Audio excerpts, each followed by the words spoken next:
You have probably wondered what it is like to be dead, right? Well, me too. Tessie lay on the hospital bed, her eyes wide and barely breathing. Her skin had already begun to turn pale, and the machines around her were silent. Her body was there, but she was no longer in it. She was only 24. One moment, she was crossing the road, phone in hand, on her way to work. The next, a loud screech, a scream, then darkness. She hadn't felt the impact, no pain, just a sudden blackout. Now, she stood in the corner of the hospital room, watching people gather around her dead body. She tried to speak, but no one heard her. She tried to touch her mother's hand, but her fingers passed right through. Her body felt impossibly light. She had no heartbeat, no breath, yet she could think clearly. All her memories, all her emotions were intact, but she had no weight, no sound, no visible form. When her father arrived, he shouted her name and collapsed. Her younger brother ran in behind him, shaking her lifeless arm. She watched him cry, but she couldn't join him, too bewildered by what was happening. As understanding slowly dawned, she realized the truth. She was dead. The funeral was quick. She watched from a distance. Her aunt wrapped her mother in a thick cloth, holding her as she wailed. Tessie's best friend, Mercy, cried until her tears ran dry, then sat still, staring blankly at the coffin that now held Tessie. But Tessie wasn't in it. Not really. Her body was, but she wasn't. She was in the air, in the shadows, on the rooftops, in her room. The sight of her family's grief tore her heart into a million pieces, so she left the funeral. She revisited all her old haunts, her childhood school, the shop where she bought bread, the small church down the road, but no one saw her. Time moved on. Days turned into weeks. Her once vibrant home became a house of silence. The laughter was gone. The music her father used to play every Saturday morning stopped. The kitchen, once fragrant with pepper soup and jollof rice, remained cold. No one spoke unless absolutely necessary. Her little brother, who used to fill the compound with his boisterous jokes, now walked slowly, his shoulders slumped, his eyes empty. He returned to school, but no longer sat at the front. He stopped answering questions, just staring out the window. Her father sat on the veranda every evening, holding tools he didn't use. Sometimes he'd pick up the old generator, staring at it for hours before finally fixing it, only because the silence had become too deafening.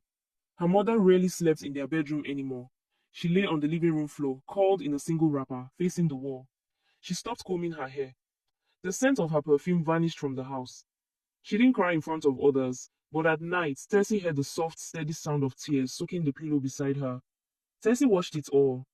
She longed to hug them, to tell them she was there, but she couldn't. She tried waving, she tried shouting. She even sat beside her brother once and touched his arm, but her hand passed through. It broke her every single day. One evening, she left the house and walked to a quiet spot by the river, a place she used to go to think.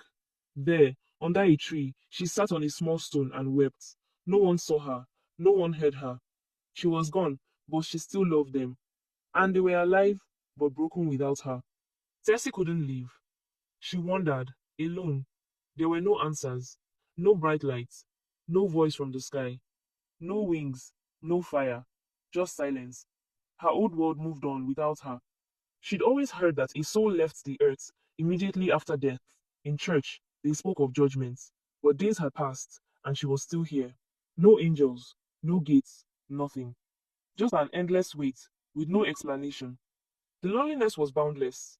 She couldn't eat, she couldn't sleep, she couldn't laugh. She was just there. Her mind began to drift. She walked far, into places she'd never been, into towns where no one knew her name, abandoned buildings, empty churches, forest paths, long dark nights. And then, late one evening, something happened. She was walking along a busy city street. Cars honked in the distance. People hurried past, laden with shopping bags, their voices loud. She walked slowly, head down, weary of existing as a shadow. Then it happened. A young man approached from the opposite direction, holding only his car keys. Nothing about him stood out. He was neatly dressed.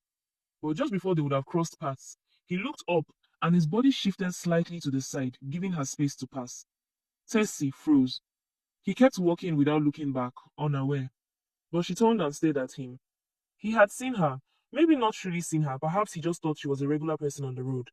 But he had moved to avoid bumping into her, something no one else had done since the day she died. Her heart, long silence, felt like a sudden drumbeat. She turned fully, Her eyes locked on his back as he walked into the mall, oblivious to what had just occurred. She stood there, stunned. For the first time since her death, someone had reacted to her presence. Or maybe she was just imagining things. In her confusion, her legs began to carry her into the mall.